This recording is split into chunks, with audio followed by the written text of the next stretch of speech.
knowing what I know, I wouldn't do it again. You know what I mean? And I know your attitude about what you did is different, you know, and I don't know how much of what you did that you would do again, but I Right. know that your Well, I would try overall, to avoid some of it. That's, yeah, you know, yeah, for sure. I don't have any, regrets uh, of making that decision to take that highway of that lifestyle. Uh, Certainly some of the things that happened over the years, some of the decisions I made, I take full responsibility. And, I don't ever try to glorify my life, but I don't ever apologize for it either. It is what it is. That's right. I walked into that world and I did the best I could with it.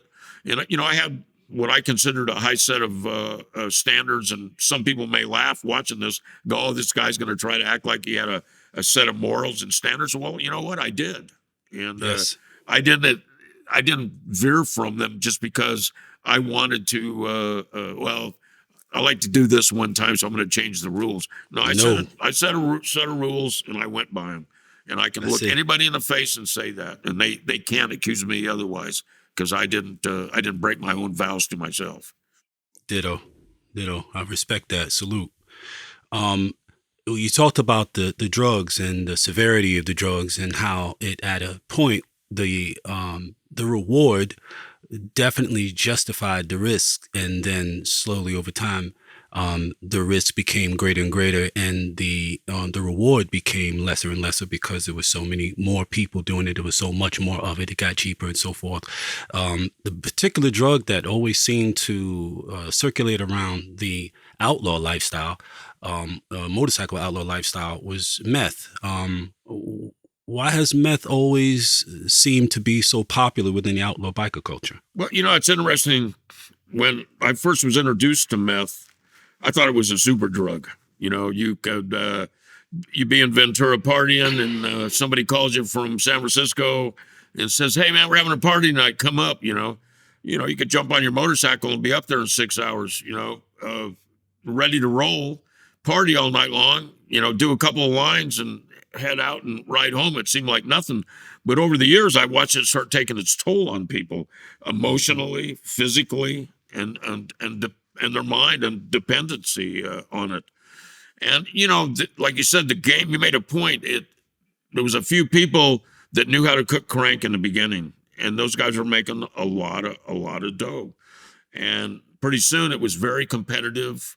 Uh, the juice wasn't worth the squeeze, so to speak. And Yes. uh, you talk about police. I had a guy in a meeting. Like, I never thought the guy was any good, and you might remember him from the book Tony Tate. Yes. He was a Hell's Angel officer. I was a West Yep. Coast chairman at the time. He was a West Coast sergeant at arms, and he had worked. He was working with the feds, and he came into the meeting with the cast on. He had a bug in the cast. He's recording me, and there's like 10, 15 presidents in there, and he's trying to get me to give him permission to go blow up another motorcycle club in Kentucky so he can have a big, conspiracy Conspiracy. Yeah. for murder. And, I didn't buy into it. And I basically kind of pushed him out of the meeting. And, he went over to Sonny's house and they took the bug out of his cast because I said to him, made a comment to him, he had this bright, shiny cast on. Looked like they just put it on him. And I said, "What happened, man?" He goes, "Oh, I broke my arm. I got in a bike wreck." And I go, "You got in a bike wreck?" I said, "Man, you're a lucky guy." And he got kind of paranoid. He goes, "What do you mean?" And I go, "You went down on your bike?" I go, "You don't even have any road rash, man." I go, "I'd say you're a lucky guy." And I was kind of pushing on him. And he left there and they broke the cast off. And this will tell you how long ago this was. They put it in a new device called a pager. I'd never even seen a pager before, man. And they stuck it in the pager, and he went over to Sonny's house. And, add insult to injury, Sonny wasn't saying what they needed him to say. So they paged him. He had a number to call. And he asked Sonny, he goes, "Can I use your phone?" And he called the feds from Sonny's own phone in the house. And the fed said, "You got to get him to say this." And, you know, Sonny bid on it. And, he got him to talk about how many people they could possibly kill with an explosion. And, he just walked right into it. Did 5 years for that conversation. So, it was one conversation, two different outcomes. I walked away clean. Sonny wound up doing 5 years. And I easily could have, same thing could have happened to me. I just didn't like the dude. I had an old school guy in my charter named David Ortega. We used to call him Cave Dave. And I had, he was older than me, and he'd been in the whole bike scene before me. I met him in 1966 when I was on Liberty from the Marines. He was already a member of a 1% club called the Question Marks. And so I went to David. I said, what do you think of this guy? Because I started having my doubts about this one guy. He was showing up too many places.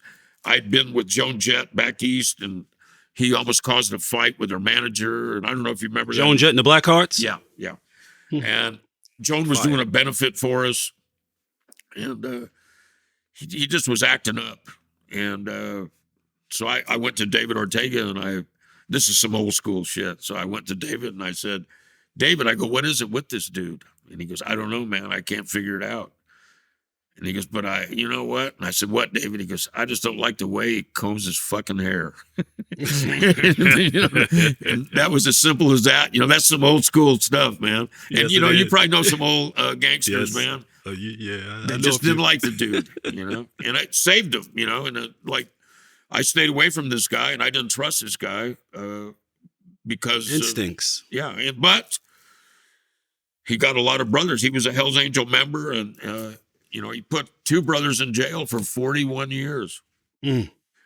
I watched them go in, I watched them come out, and both of them were dead with cancer within 2 years, man. They both did about 25, 28 years.